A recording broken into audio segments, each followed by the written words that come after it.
Hi, Dr. Moore. This is Dan McCool. So I am ready to share some of this project that I've been working on with you. So in order to create the dashboard that we talked about, that will show a lot of detail about your parents as teachers without you having to do very much of anything anymore to compile data or data entry or any of that sort of stuff. There are three major components which in this system that I've created for you. So in Google Drive,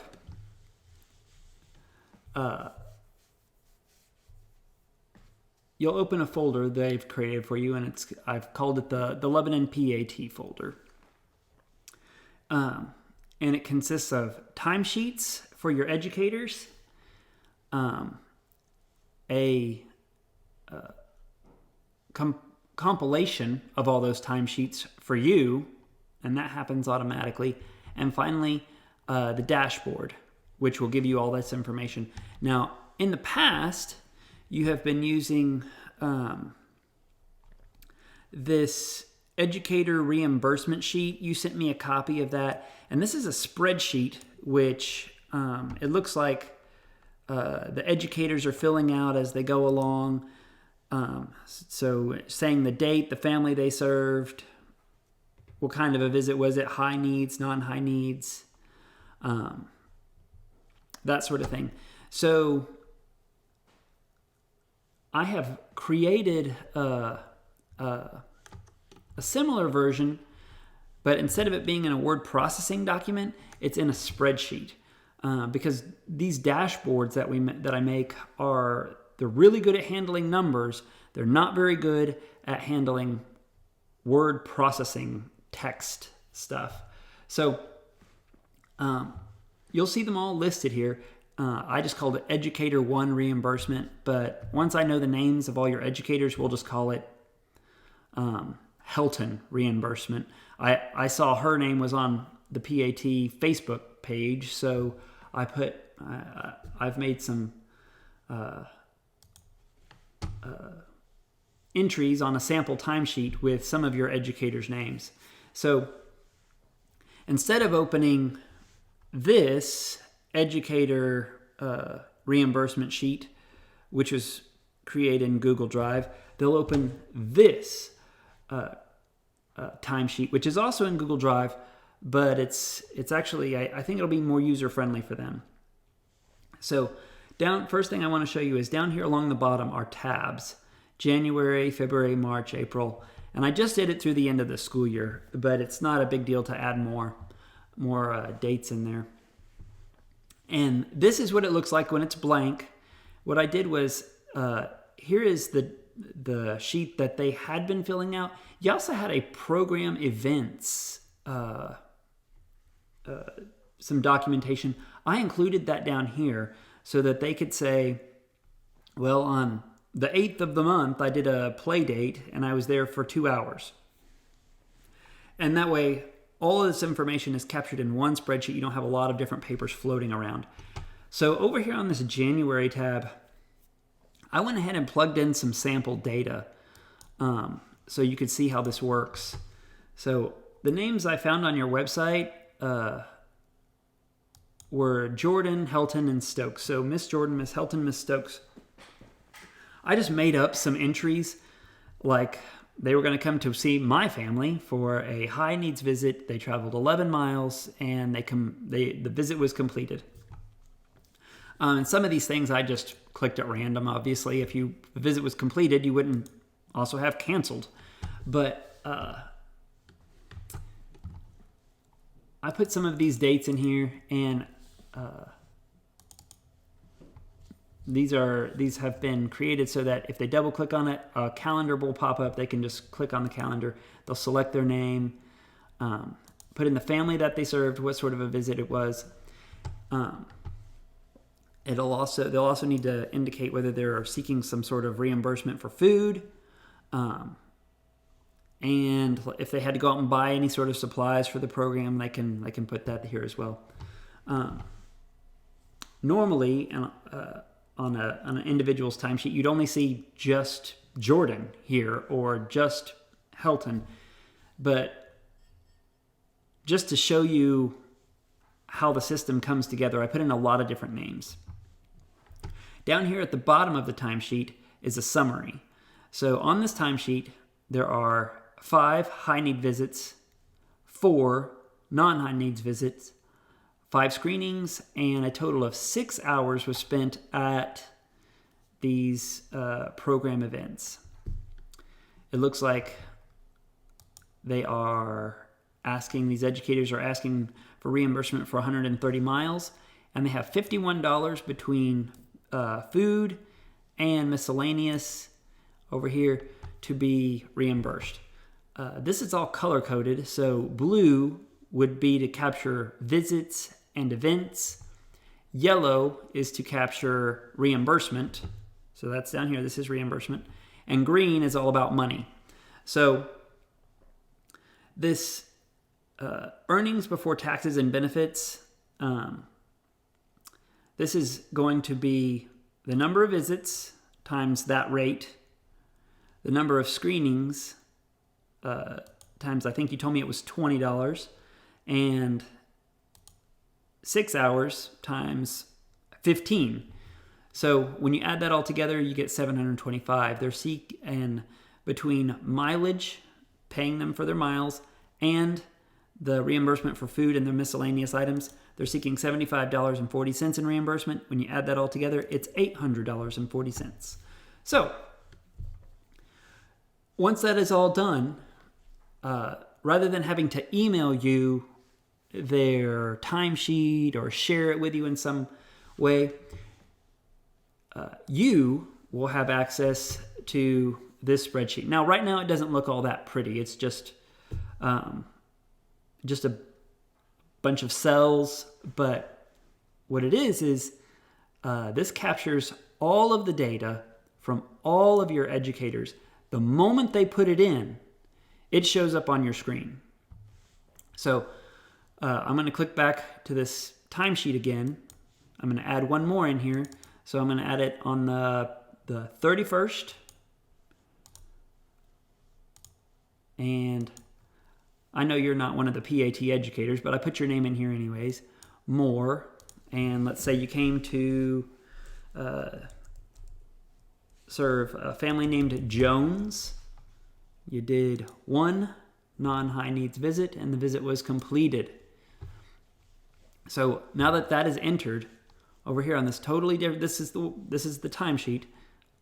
Your summary of all this, see, it shows up automatically. All right. So here you have a summary of all their timesheets. Right over here on this next tab, you have a summary of all of the program events that have taken place. Earlier in December, you also shared with me a copy of Educator Payroll Sheet. So it looks like this is something that you fill out, or that somebody fills out, capturing the summary of how many visits were done, how many screenings were done, and how many hours were spent doing program events. Well, rather than having to data entry onto all of this, I created a new tab for you right down here so that all you'll need to do at the end of each month is select what educator who needs to be paid. Go and grab their name. So let's say Miss Helton. You fix their dates here, and this is going to automatically update with how many visits and screenings did they do, what is the rate they're being paid for each of those, and it'll do the math for you. It'll also go and capture all of the program events that this educator participated in, and it'll do the math on that.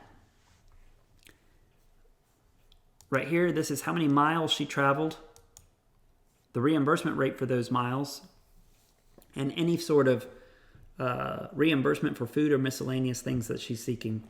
So when you add it all together, her total check would be for $329.06. So if this meets with your approval, all you need to do is come up here, click the print button, click the print button, sorry, sign it and send it wherever you need to go. So if it's somebody else, let's say it's Miss Stokes. All right, see this is updated.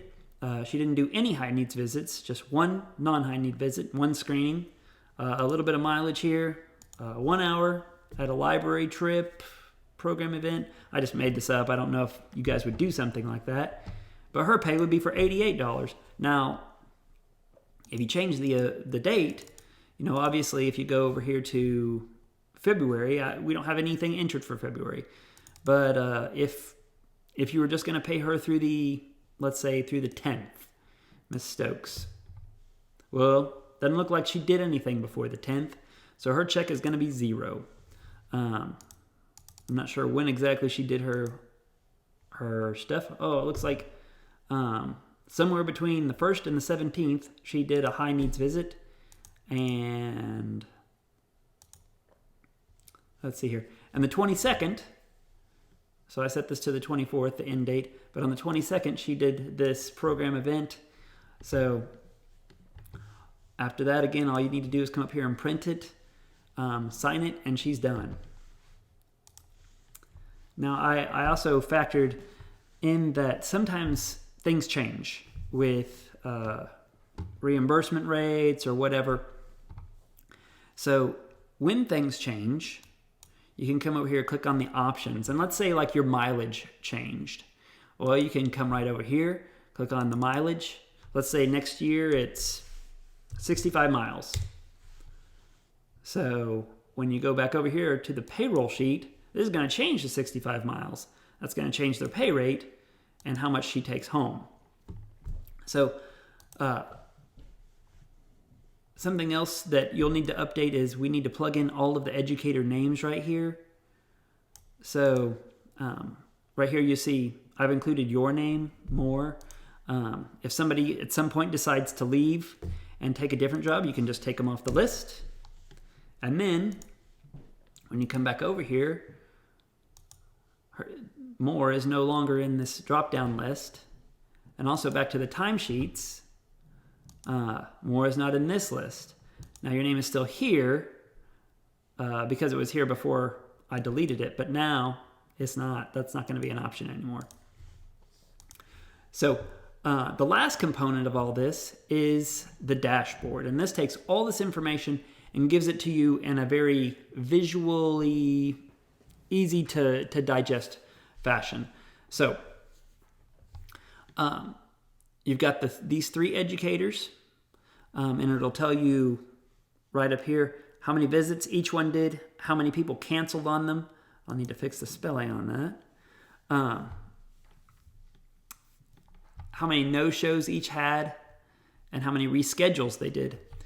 Over here on the right-hand side, it'll tell you how much each educator earned. Now this is pay for visits and screenings and program events. This is not reimbursement for mileage or food or anything like that. And lastly, this will tell you how much the program can anticipate receiving from the state for the work that Miss Jordan did during this month. So down here, you have the total number of screenings done at this time, the number of unique families served. So I thought this would be useful for you, but if you don't really track that, it's not an issue to get rid of it. But what you'll notice is that over here on this summary of the timesheets, you'll see that here's the families that were served. McCool, Bassinger, Kibbe, McCool, Ballet, Tucker, Smith, Ray, Jones. So some of these are listed more than once. And if that happens, we don't double count them. So we've got a total of 7 here, even though we've got 7 unique families, even though we have 11 entries. So back to this dashboard, you had 7 unique entries. That means some of these families were seen more than once. a total of 9 visits. Now, obviously, in a normal month, you'd have way more than this, but you had 2 referrals to First Steps, 5 ECSE referrals, and I also included the average number of visits per educator. And now, again, if you don't need to track this, we can get rid of it. I just thought you would want to know, on average, how many visits are each educator doing. That way you can look at this and go, all right, who is way above average and who's way below? Over here on the right-hand side, you can see the total expenses that are going to be incurred. And let me just refresh this here real quick.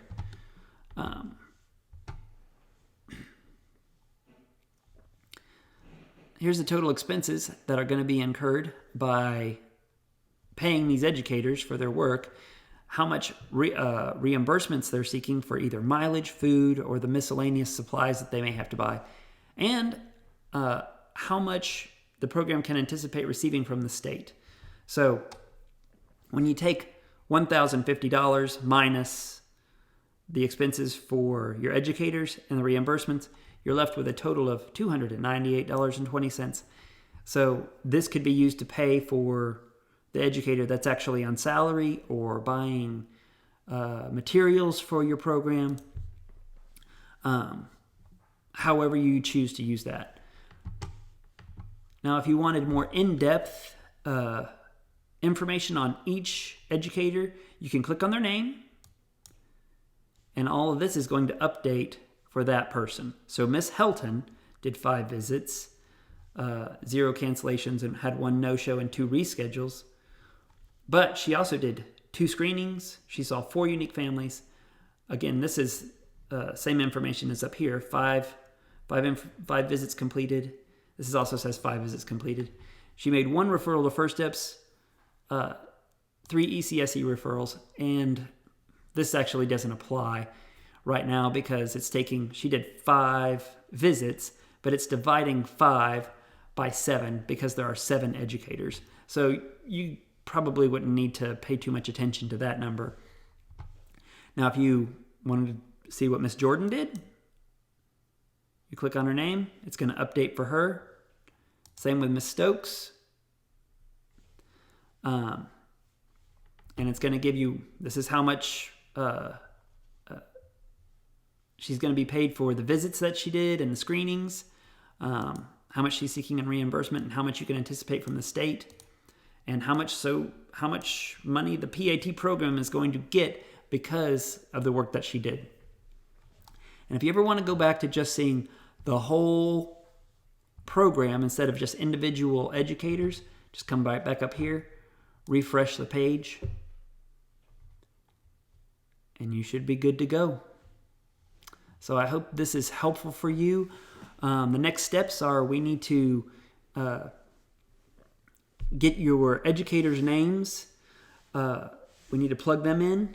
And if you can let me know their names and their email addresses, I would be happy to share the timesheets with them. And I can create a short video explaining how this works and how this is similar to the other system that had been used in the past. So please let me know what questions you have. It's been a fun project to work on for